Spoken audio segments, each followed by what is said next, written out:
Hi, I'm Cheryl and welcome to the Sewing Room channel. Aren't these pillows pretty?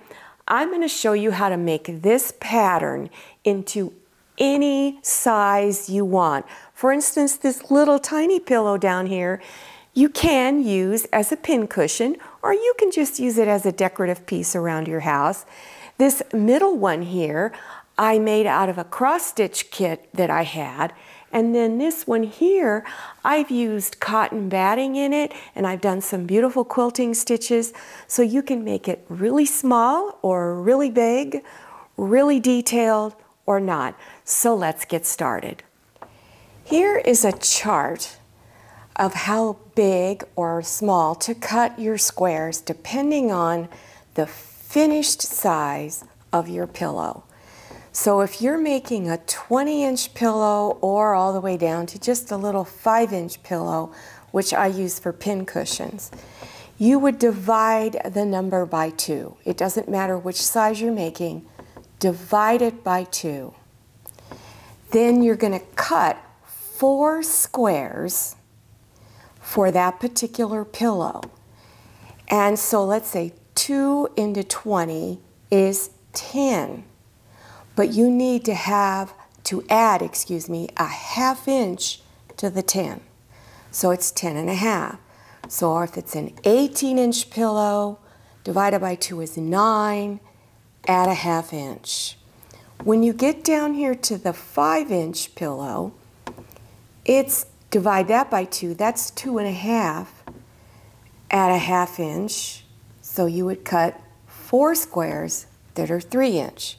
So no matter what finished size you're making, you need to divide it by 2, add a 1/2 inch for seam allowance because the seam's size on this pillow is going to be a 1/4 inch. And then the pieces for the front and back, the larger pieces, you take that pillow size that is the finished size, add a 1/2 inch. So if it's the 5-inch pillow size for the pincushion, you add a 1/2 inch. So it is 5.5 inch. So you're going to cut 1 for the front and 1 for the back. And I suggest you make a little sheet like this. You can put this video on pause, take a picture with your cell phone. And I would also even maybe draw a little picture of what this pillow is supposed to be like and file that information into that little book. Remember the book I put out about your presser feed and the size of things to make different seams or different stitches? You could put little sewing instructions in that same book. So if you're interested in getting a book started, there'll be a link below your YouTube screen on how to go about setting a book up. I'm going to make the little 5-inch one, the pincushion size. So here's my piece for the front, my piece for the back. These are 5.5 inches, both of these pieces. You need 4 squares, 1 for each corner, that are 3 inches. On all 4 of your squares, you're going to place a ruler and line it up corner to corner, and take a pencil or a fabric marker and draw a line. And you do that on all 4 pieces. Place your background fabric for the front pretty side up, the front side of it. Take 2 of your squares and place them up in the corners and line it up on the edges here.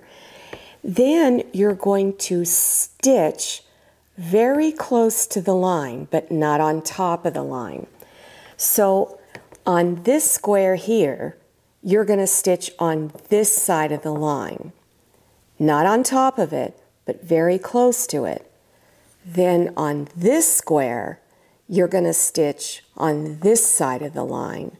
Again, don't stitch on top of the line, but very, very close to it. Then take your piece like this and fold the bottom fabric back, and either with a rotary cutter or a pair of scissors, cut some of this square off. And you would do it on both corners. Now press your seam on the back side, then unfold and press it on top. You do that on both sides, and when you're done, it should look like this. You want to make sure this edge of your squares are as close to the background fabric edge as possible. Then take your last two squares and line them up and repeat the process. Stitch on this side of the line, and then on this one, stitch on this side of the line. And they are supposed to overlap the previous squares that were stitched on. So when you're done, this is what it should look like. Now take your fabric for the back and lay it front side down, and then line up your edges. Now, if you are having things like this that's sticking out, what you would want to do is trim it off to where it's the same size as this square here. So you could just lay it on top and then trim around it. Then go ahead and place pins on all four sides. But then you're going to leave an opening in one area. That's so that you can put your polyfill stuffing in it. So I'm going to put a pin here, and I'm going to put 2 pins because that's where I'm going to stop. So, or it's my stopping point for stitching. Then I'm going to go over here, and I'm going to go about to here. So I'm going to leave this open. So I'll start here, and I'll do a little back stitch, and then stitch around all 4 sides. And when you come around to here, back stitch. Now, a tip for getting around your corners easily is, as you're stitching down here, and you're doing a 1/4 inch seam, if I haven't mentioned that already, a 1/4 inch seam. So you stop a 1/4 of an inch away from this edge, leave your needle down through your fabric, lift your presser foot, and then turn your fabric, lower the presser foot, and continue stitching. So that's how you get around all your corners. After stitching, then trim some of your corners off to where it's about 1/8 of an inch wide from the stitch line out to the edge.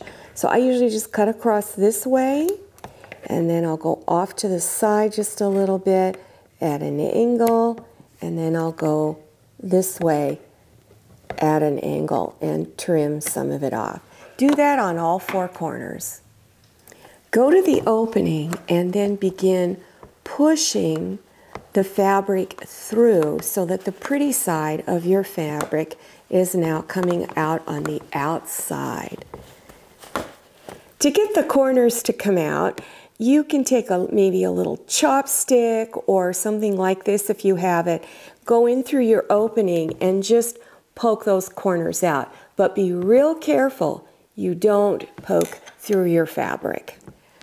Just 2 more steps for this process, and that is, now you want to take your polyfill stuffing, and there'll be a link below for the description of it and where you can get it. And you first want to just break it up into small pieces. Pull out a big clump and then just break it up. And you'd be surprised how much of this can fit in here. And so you begin to just, because this is a small little square we're filling in, and the opening is not that big, you're only going to be able to insert just a little bit at a time. So go ahead and push it in there, and let me get this open. I got stuck on it. Here we go. And push it in. And I like to go fill it into the corners first. So I'll fill in these 2 back corners, and then I'll begin filling forward, and then I'll fill in the 2 front corners. So go ahead and insert your polyfill stuffing. The last step is to fold the opening edges inside 1/4 inch. And I would finger press it so that you get a nice little place where you can insert your needle in order to close up that hole. So if you do not know how to do a ladder stitch, which is what I recommend to do because you can't see it, there is a link below your YouTube screen that takes you to my tutorial on how to do a ladder stitch. So that's how I recommend that you open or that you close it up. So isn't that cute? Let's take a look at some of the other pillows. This is the 12-inch pillow size. And what I did for this was I used one of my cross stitch patterns to make a cross stitch design. So let me show you the pattern that I use in case you're interested in it. It's made by a company called Dimensions, and you can get the little kit. This comes in a kit. It includes your thread and your directions and your Aida cloth, all of that, or I should say your floss, not your thread, in a little kit with an embroidery hoop. And it's $4.97. So if you want to get into cross stitch, this is a great way to do it. Now the Aida cloth that this was done on was only about a 9-inch square that's included in here. But because I wanted my pillow larger, I actually bought some other Aida cloth, and you can buy larger pieces. So, and I cut it into a 12.5-inch square. So when you're doing your cross stitch, I use little colored markers, and every time I finish something, I color it in so that it's easier to keep track of the stitches that I've done. There's also outline stitches in here. I recommend you don't do as many in the flower as they recommend. I found it very tedious because it's such a small little flower. I just did a little bit of outline stitches, so I cut about half of this out. And then after that, I just followed the instructions I gave you, and this is really pretty. And you can even make it larger if you want. So you can take any of your cross-stitch kits or your embroidery work that you've done and put it into a pillow like this. Let's look at one more. This is a 16-inch pillow. So in the middle here, my front large piece is 16.5-inch square. On this one, I put cotton batting behind the fabric and did quilting stitches. You can see all those little squiggly lines. That's a serpentine stitch, and if you have a computerized sewing machine, you probably have that stitch on there. I also did the serpentine stitch on the back of the pillow, and there's cotton batting on that. So before you put your squares on, you would go ahead and do quilting stitches, then put your squares on and continue with the pillow as I instructed. Some other things you can do on a pillow like this is to make piping. That's that cording that goes around in the seams all around all four sides. And then another thing you can do is if you want to make it really feminine and frilly, you can even add a ruffle to it. So you have a lot of options with this basic pattern. I hope you enjoyed this tutorial. If you're interested in other pillow projects, and I have lots of tutorials on pillows, make sure you go below your YouTube screen and click on those links. Now also, don't forget to follow me on Instagram and check out my Facebook page. I'll see you next time, and happy sewing! I hope you enjoyed this video. If you did, please click on the thumbs up button. Don't forget to click on share to share this video with your friends. If you haven't subscribed yet, click on that red subscribe button down there in the lower right-hand corner of your screen. Don't forget to click on the bell. I'm Cheryl, and this is a lot of mayonnaise. See you next time, and happy sewing!